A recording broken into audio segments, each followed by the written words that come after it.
नमस्कार दोस्तों,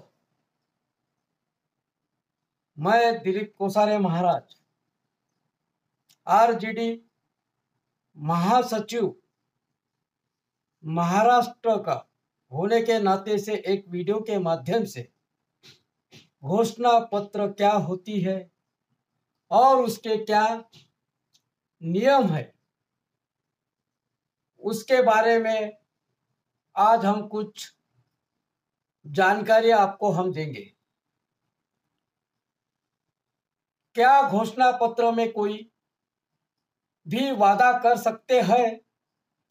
राजनीतिक दल कैसे बनता है? मैनिफेस्टो क्या है? चुनाव आयोग की गाइडलाइन जानिए घोषणा पत्र से जुड़े ऐसे सभी सवालों के जवाब। कोई भी राजनीतिक पार्टी की वर्किंग कमेटी की बैठक के बाद इस बात की चर्चा होती है कि पार्टी अपने चुनावी पिटारे से, जैसे उदाहरण के तौर पर ओल्ड पेंशन,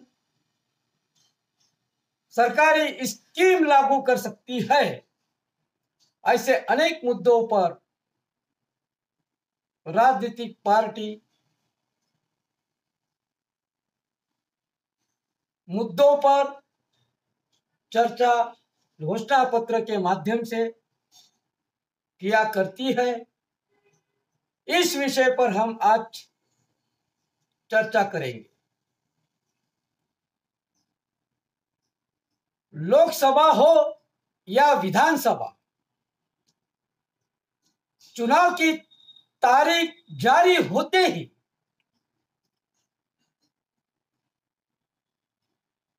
राजनीतिक पार्टियां घोषणा पत्र यानी मैनिफेस्टो को तैयार करने में जुट जाती है। घोषणा पत्र को महज एक डॉक्यूमेंट नहीं माना जाता। यह चुनावी रण को जीतने में अहम रोल निभाता है। घोषणाएं मतदाताओं को प्रभावित करती है और अक्सर चुनाव में यह टर्निंग पॉइंट साबित होती है। इसी बहाने आइए जानते हैं क्या होता है घोषणा पत्र, कैसे बनाया जाता है। इसे बनाने के लिए चुनाव आयोग के किन किन शर्तों का पालन करना अनिवार्य है और सुप्रीम कोर्ट ने क्यों पार्टियों के मैनिफेस्टो पर क्या सवाल उठाए थे।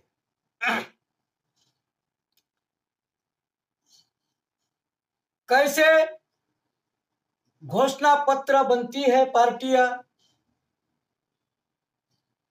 आसान भाषा में समझे तो घोषणा पत्र ऐसा एक दस्तावेज होता है जो चुनाव लड़ने वाले पार्टियां जारी करती है। इसके जरिए राजनीतिक दल बताते हैं कि सत्ता में आने पर वो क्या क्या काम करेंगे, कैसे सरकार चलाएंगे, जनता को कितना फायदा होगा। इस तरह घोषणा पत्र वादों के पिटारों से कम नहीं होता, जिसे बताकर पार्टियां वोट मांगती है। हालांकि ये बात अलग है वो कितने पूरे होते हैं। किसी भी चुनाव में वोटर ही सर्वे सर्वा होता है। और वही अंतिम निर्णय भी होता है। इसी वजह से चुनाव से पहले सभी पार्टियां अपना घोषणा पत्र लेकर आती है, जिसमें यह बताया जाता है कि उनका एजेंडा क्या है। यह पार्टियां अपने घोषणा पत्र में यह बताती है कि चुनाव आने पर वे जनता के हित में क्या क्या काम करेंगी, कैसे सरकार चलाएंगी और जनता को क्या फायदा होगा। आगामी लोकसभा हो या विधानसभा हो, पहले कांग्रेस को अपना घोषणा पत्र को जारी करती है, वही भाजपा भी अगले कुछ दिनों में घोषणा पत्र जनता के सामने रखती है। बस यही आगे पीछे चलता रहता है। इसके अलावा अन्य दल भी अपनी घोषणाओं के साथ जनता के सामने जाते हैं। कैसे तैयार होता है घोषणा पत्र? आपको बता दें कि चुनावी घोषणा पत्र तैयार करने के लिए राजनीतिक दल कठिन मेहनत करते हैं, क्योंकि इसी घोषणा पत्रों को उन्हें जनता के सामने प्रस्तुत करना होता है। घोषणा पत्र के लिए सभी दल एक विशेष टीम का गठन करते हैं, जो पार्टियों की नीति और जनता की मांग के अनुरूप मुद्दों का चयन करती है। फिर पार्टी के पदाधिकारियों और अन्य हितधारकों के साथ इस पर चर्चा की जाती है। इसके बाद आर्थिक, सामाजिक या अन्य मुद्दों को लेकर नीतियां तैयार की जाती है और इसे घोषणा पत्र के रूप में पेश किया जाता है। लेकिन केवल लोगों को लुभाने के उद्देश्य से पार्टियां घोषणा पत्र में कोई भी गलत या भ्रामक वादा नहीं कर सकती है। इसे लेकर चुनाव आयोग की कुछ गाइडलाइन है, जिनका पालन करना अनिवार्य होता है। सुप्रीम कोर्ट भी इसे लेकर निर्देश दे चुका है। सुप्रीम कोर्ट के निर्देश सुप्रीम कोर्ट ने 5 जुलाई 2013 को एस सुब्रमण्यम, बालाजी बनाम तमिलनाडु सरकार और अन्य के मामले में फैसला सुनाते हुए चुनाव आयोग को सभी मान्यता प्राप्त राजनीतिक दलों को परामर्श से चुनावी घोषणा पत्र के संबंध में दिशा निर्देश तैयार करने का निर्देश दिया था। कोर्ट ने अपने फैसले में कई बातें कही थी, जिनमें से कुछ यह है: चुनाव आयोग चुनाव में लड़ने वाले दलों और उम्मीदवारों के बीच समान अवसर सुनिश्चित करने के लिए और यह देखने के लिए कि चुनाव प्रक्रिया की शुचिता खराब न हो, घोषणा पत्र को लेकर निर्देश जारी करे। जैसे कि आयोग अतीत में आदर्श आचार संहिता के तहत करता आया है। आयोग के पास संविधान के अनुच्छेद 324 के तहत ये शक्तियां है कि वह स्वतंत्र और निष्पक्ष चुनाव कराने के लिए ऐसे आदेश दे सकता है। हम इस तथ्य से अवगत है कि हम आमतौर पर राजनीतिक दल चुनाव की तारीख के ऐलान से पहले अपना चुनाव घोषणा पत्र जारी करते हैं। ऐसी परिस्थिति में चुनाव आयोग के पास किसी भी कार्य को रेगुलेट करने का अधिकार नहीं होता है। फिर भी इस संबंध में एक अपवाद बनाया जा सकता है, क्योंकि चुनावी घोषणा पत्र का उद्देश्य सीधे चुनाव प्रक्रिया से जुड़ा होता है। चुनाव आयोग की गाइडलाइन सुप्रीम कोर्ट के आदेश के बाद चुनाव आयोग ने मामले पर चर्चा के लिए मान्यता प्राप्त राष्ट्रीय और राज्य राजनीतिक दलों के साथ एक बैठक की।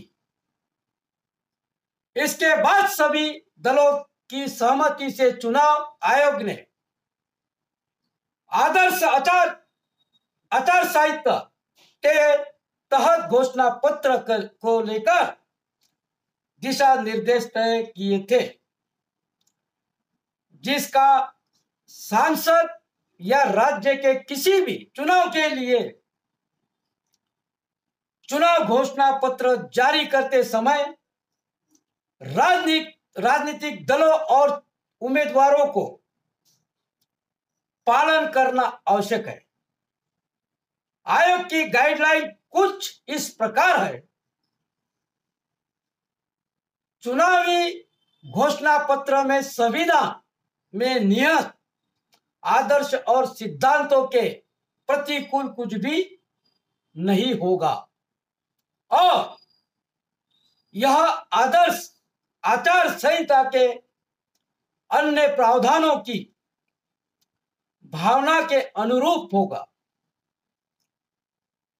संविधान में नियत राज्य के नीति निर्देशक सिद्धांतों के तहत राज्यों को नागरिकों के लिए विभिन्न कल्याणकारी उपाय करने के आदेश है। इसलिए चुनावी घोषणा पत्रों में ऐसे कल्याणकारी उपायों के वादे पर कोई आपत्ति नहीं हो सकती है। हालांकि राजनीतिक दलों को ऐसे वादे करने से बचना चाहिए जिनसे चुनाव प्रक्रिया की शुचिता प्रभावित हो या मतदाताओं पर उनके मताधिकार का पालन करने में अनुचित प्रभाव पड़ने की संभावना हो। घोषणा पत्र में पारदर्शिता, समान अवसर और वादों की विश्वसनीयता बनाए रखने के लिए यह अपेक्षा की जाती है कि घोषणा पत्र में किए गए वादे स्पष्ट हो और इसे पूरा करने के लिए वित्तीय संसाधन कैसे जुटाए जाएंगे इसकी भी जानकारी हो। मतदाताओं का भरोसा उन्हीं वादों पर हासिल करना चाहिए जिन्हें पूरा किया जाना संभव हो। चुनाव के दौरान निषेधात्मक अवधि मतदान शुरू होने से 48 घंटे पहले के दौरान कोई भी घोषणा पत्र जारी नहीं किया जा सकेगा। आदर्श आचार संहिता किन किन चीजों पर रहती है पाबंदी, जानिए चुनाव आयोग की गाइडलाइन। हर चुनाव से पहले चुनाव आयोग की ओर से संबंधित क्षेत्र में आचार संहिता लागू की जाती है। जानिए क्या होती है ये आचार संहिता और किन किन चीजों पर लगती है पाबंदी। ऐसे में आपके लिए जानना बहुत जरूरी है। आदर्श आचार संहिता के दौरान कौन कौन से काम पर पाबंदी रहती है। देश में बिना किसी रुकावट के पारदर्शी और निष्पक्ष चुनाव कराने के लिए चुनाव आयोग ने आदर्श आचार संहिता के रूप में कुछ नियम और मानक तय किए हैं, जिनका सभी राजनीतिक पार्टियां और उम्मीदवारों को अनिवार्य तौर पर पालन करना होता है। क्या होता है प्रावधान? इसके तहत चुनाव आयोग ने राजनीतिक दलों, उम्मीदवारों और मतदाताओं के लिए सामान्य आचरण से लेकर सभा, जुलूस, मतदान, पोलिंग बूथ, ऑब्जर्वर और घोषणा पत्र को लेकर नियम कायदे तय किए हैं, जो कि कुछ इस प्रकार है। राजनीतिक दलों और नेताओं के लिए विभिन्न जातियों या समुदायों के बीच मतभेद या घृणा बढ़ाने की गतिविधि में शामिल न हो, नीतियों व कार्यों की आलोचना न करे, किसी दल, नेता या कार्यकर्ता के निजी जीवन पर टिप्पणी ना करे, किसी जाति या संप्रदाय की भावनाओं का उपयोग करते हुए वोट डालने की अपील ना करे, मंदिर, मस्जिद या पूजा के किसी अन्य स्थान का उपयोग चुनाव प्रचार के लिए न हो, मतदाताओं को रिश्वत देना या उन्हें डराना धमकाना, मतदान केंद्र से 100 मीटर की दूरी के भीतर प्रचार प्रसार करना आपराधिक गतिविधि मानी जाएगी। मतदान से 48 घंटे पहले चुनाव प्रचार, राजनीतिक सभाएं सभी पर प्रतिबंध लागू हो जाता है। राजनीतिक दल या किसी उम्मीदवार के घर के सामने विरोध प्रदर्शन व धरना न किया जाए। नेता अपने समर्थकों को किसी व्यक्ति की अनुमति के बिना उसकी भूमि, भवन, परिसर की दीवारों आदि पर झंडा लगाने, बैनर लटकाने, सूचना चिपकाने और नारा लिखने की अनुमति नहीं दे सकते। राजनीतिक दलों और उम्मीदवारों को यह सुनिश्चित करना चाहिए कि उनके समर्थक दूसरे दलों की बैठक अथवा जुलूसों में बाधा न खड़ी करे, न ही उन्हें भंग करने का प्रयास करे। किसी दल की ओर से उन स्थानों के आसपास जुलूस न निकाला जाए जहां दूसरे दलों की बैठक चल रही हो, एक दल के लगाए गए दूसरे पोस्टर दूसरे दल के कार्यकर्ताओं की ओर से हटाए न जाए। सभा, रैली और राजनीतिक बैठकों के लिए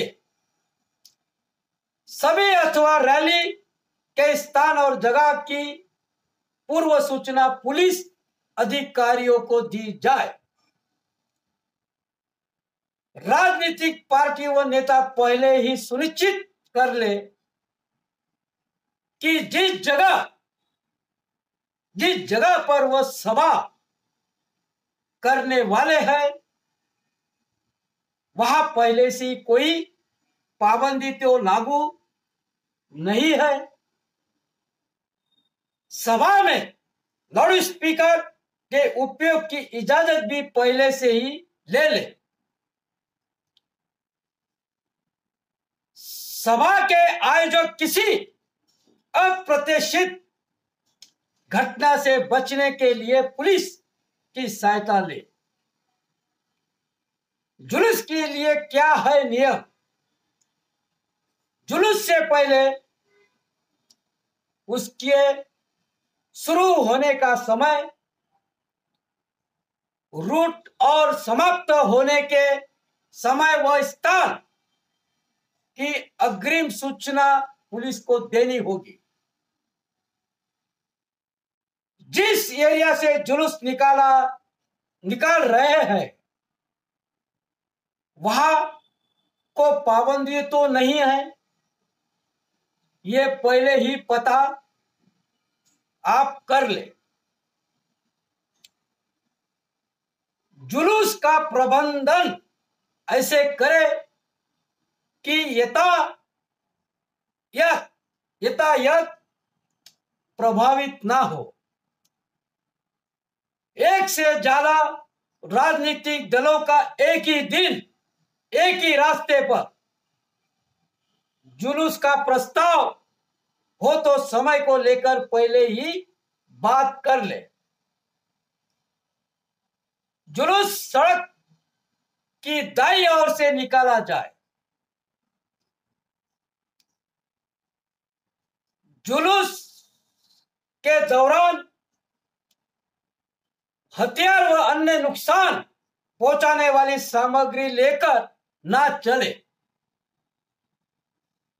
ड्यूटी पर तैनात पुलिस के निर्देश और सलाह का कड़ाई से अनुपालन किया जाए। मतदान के दिन के लिए निर्देश। मतदान के दिन सभी राजनीतिक दलों और उम्मीदवारों को यह सुनिश्चित करना चाहिए कि राजनीतिक दल व उम्मीदवार अपने अधिकृत कार्यकर्ताओं को बिल्ले या पहचान पत्र दे। निर्वाचन ड्यूटी पर तैनात अधिकारियों के साथ सहयोग किया जाए। मतदाताओं को दी जाने वाली पर्ची सादे कागज पर हो, उस पर किसी तरह का चिन्ह, प्रत्याशी या पार्टी का नाम न हो। मतदान वाले दिन और उससे 48 घंटे पहले किसी को शराब वितरित न की जाए। मतदान केंद्र के पास लगाए जाने वाले कैंपों में अनावश्यक भीड़ न इकट्ठी करे। कैंप सामान्यों को उन पर पोस्टर, झंडा, प्रतीक या अन्य प्रचार सामग्री न प्रदर्शित न हो। मतदान के दिन वाहन चलाने पर उसका परमिट ले ले। मतदान बूथ मतदाताओं को छोड़कर ऐसा कोई व्यक्ति मतदान बूथ के भीतर प्रवेश नहीं करे। जिसके पास निर्वाचन आयोग का कोई मान्य पास नहीं है,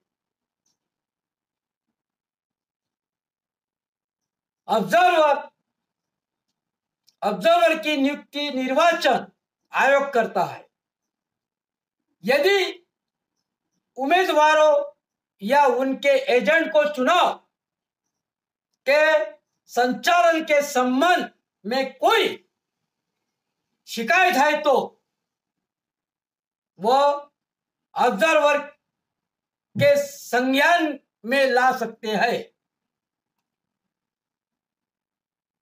चुनाव से जुड़ी और हर छोटी बड़ी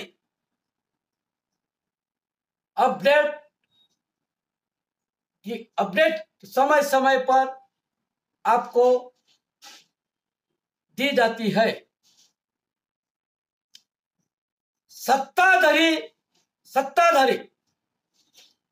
सत्ताधारी दल के लिए भी है नियम। मंत्रीगण अधिकारी दौरे के वक्त चुनाव प्रचार न करें। सरकारी विमानों और गाड़ियों का उपयोग पार्टी के हित के लिए न करें। सरकारी मशीनरी और कर्मचारियों का इस्तेमाल पार्टी हित में न करें। हेलीपैड पर सत्ताधारी दल का एकाधिकार न जताए। सरकारी फंड से पार्टी का प्रचार प्रसार न करे। केंद्र या राज्य सरकार के मंत्री, उम्मीदवार,